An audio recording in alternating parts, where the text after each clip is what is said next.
योगी आदित्यनाथ का ऑपरेशन 10 करोड़ शुरू हो गया है और कई मौलाना इस ऑपरेशन में रडार पर हैं। योगी आदित्यनाथ चाहते हैं कि मदरसे से निकलने वाले छात्र डॉक्टर बने, इंजीनियर बने, साहित्यकार बने, लेकिन कुछ लोग योगी की इस मंशा को फेल करने में लगे हुए हैं। योगी यूपी के मदरसों को आधुनिक बनाने के लिए सरकारी खजाने से पैसा दे रहे हैं, लेकिन कुछ मौलाना उन पैसों से अपनी जेबें भर रहे हैं। ऐसे 2 या 4 नहीं बल्कि करीब 40 मौलाना योगी के निशाने पर आ गए हैं और नए साल में योगी उन सबको नापने की तैयारी कर चुके हैं।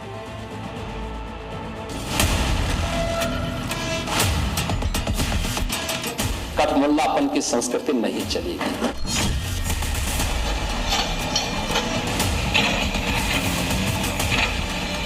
कठमुल्लापन की ओर देश को ले जाना चाहते हैं, ये नहीं चल सकता है।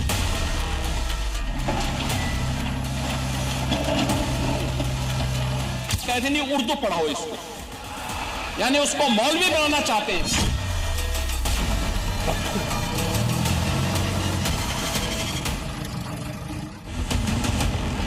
2025 में अवैध मदरसों पर योगी का बुलडोजर जमकर गरजा। शहर शहर मुल्ला मौलवी बनाने वाले अवैध मदरसों को योगी के बुलडोजर ने मिट्टी में मिला दिया। इसके पीछे 2 मकसद थे। पहला, मदरसे बिना मान्यता के चल रहे थे और दूसरा, मदरसों में आधुनिक शिक्षा की बजाय मुल्ला मौलवी बनाने की ट्रेनिंग दी जा रही थी।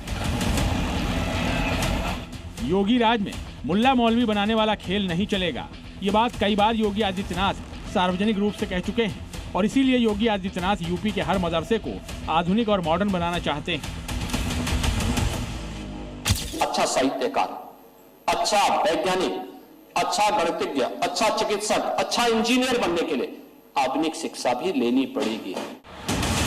अपने इसी लक्ष्य को पूरा करने के लिए योगी आदित्यनाथ ने कई मदरसों को मॉडर्न बनाने के लिए चुना था और उनके लिए सरकारी खजाना भी खोला था।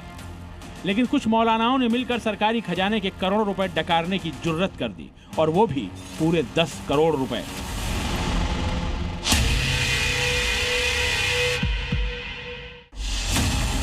पूर्वी यूपी के मिर्जापुर के 1-2 नहीं बल्कि पूरे 89 मदरसों में सरकारी पैसों के साथ खेल हुआ है। मतलब जिस पैसे को योगी आदित्यनाथ ने मदरसों को आधुनिक बनाने के लिए दिया था, उससे मौलानाओं ने अपनी जेब भर दी। घोटाले का खुलासा हुआ स्पेशल इन्वेस्टिगेटिव टीम की जांच में। भाईजान ने कैसे सरकारी अफसरों के साथ मिलकर हेराफेरी की, वो भी समझिए। मदरसों को फर्जी तरीके से मान्यता दिलवाई गई। मदरसों में पढ़ाने वाले मौलानाओं को बिना वेरिफिकेशन के पेमेंट किया गया। मदरसों को मनमाने तरीके से पैसे बांटे गए।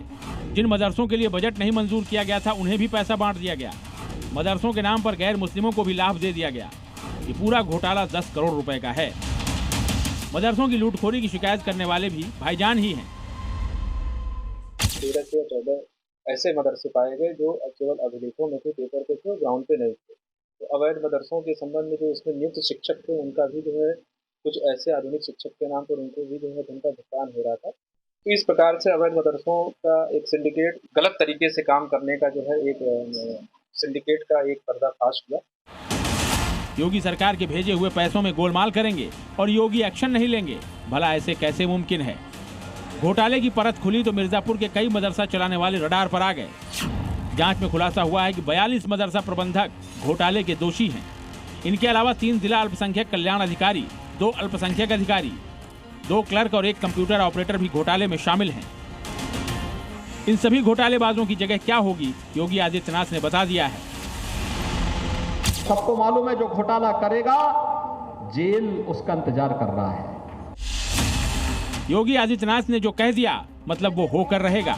यूपी के मदरसों को लेकर योगी आदित्यनाथ की पॉलिसी बिल्कुल क्लियर है। यूपी में एक भी अवैध मदरसा नहीं रहेगा। मदरसे सिर्फ धार्मिक शिक्षा के लिए नहीं होंगे। मदरसों में सिर्फ मुल्ला मौलवी वाली शिक्षा नहीं चलेगी। मदरसों में कोई आतंकी देश विरोधी गतिविधि नहीं चलेगी। जिन लोगों ने मदरसा छात्रों के भविष्य के साथ खिलवाड़ किया है, सरकारी खजाने के 10 करोड़ रुपए लूटे हैं, उन सभी का काउंटडाउन शुरू हो चुका है। उनका साल हैप्पी तो नहीं होने वाला है। ब्यूरो रिपोर्ट, जी मीडिया।